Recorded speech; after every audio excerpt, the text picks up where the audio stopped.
አውቃለሁ ከፍ ዝቅ ማለት ለኔ ብርቅ አይደለም፣ ግን ሁሉ ያልፋል ነገ ቀን አላለው እያለ እንግዲህ ቤኒዬ ዛሬም በአዲስ ነገር ብቅ ብሏል። እንደምታዩት ማለት ነው። እንደምታዩባችሁ ነው እንዲያልኩት ይቅርታ አድርጉልኝ እና ማለት ነው። ቤኒዬ ሰሞኑን ጠፍቷል እንደምትናቁት። ትናንትናም ተናግሬ ነበረ፣ ግን በቲክቶክ ደግሞ በተደጋጋሚ ብቅ እያለ ነው። የሆነ ከባድ ነገር ውስጥ ነው መሰለኝ። የሆነ ችግር አጋጥሞታል። ሰው የሆነ ችግር ሲያጋጥመው ነው በተደጋጋሚ የሆነ የያዘን ነገር ወይም ደግሞ የሆነ የሚያሳዝን ነገር የሚለቀውና ምን ሆነክ ነው ወንድማችን? ምን ተፈጥሮ ነው? ለምንድን ነው ከዩቲዩብስ የጠፋው? ቤተሰብ ሁሉ ሰላም ነው?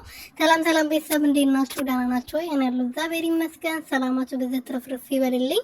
የኔ ውድና ወርቅ እንቁ የሆናችሁ ቤተሰቦቼ፣ ለዚህ ቤት አዲስ የሆናችሁ ሰብስክራይብ፣ ሼር፣ ላይክ እያደረጋችሁ ቤተሰብ እንድትሆኑ በትህትና እየጠየኩኝ እንግዲህ ከፍ ዝቅ ማለት ለኔ ብርቅ አይደለም፣ ግን ሁሉም ያልፍና ነገ ቀን አላለው ብለዋልና ይሄ ነገር ለብዙዎቻችን ንግግር ጥሩ ነው ብዬ አስባለሁ። ምክንያቱም ዛሬ ተከፍተን ዛሬ አዝነን ብዙ ነገር እንማራለን ምናምን፣ ከዛ ደግሞ ከትንሽ ደቂቃ በኋላ ፈጣሪ ያውቃል ነገ ሌላ ቀን ነው እንላለንና ዛሬ አንገታችን ብንደፋም የሰው ሽንት ቤት ብናጸዳም ነገ ሁሉም ነገር ያልፍና ቀኑ አልፎ አንገታችን ቀና አድርገን ደግሞ አሁንም ደግሞ እንደ መዳም ቅመም ጀግና የለምና ነገ ደግሞ የተሻለ ነገር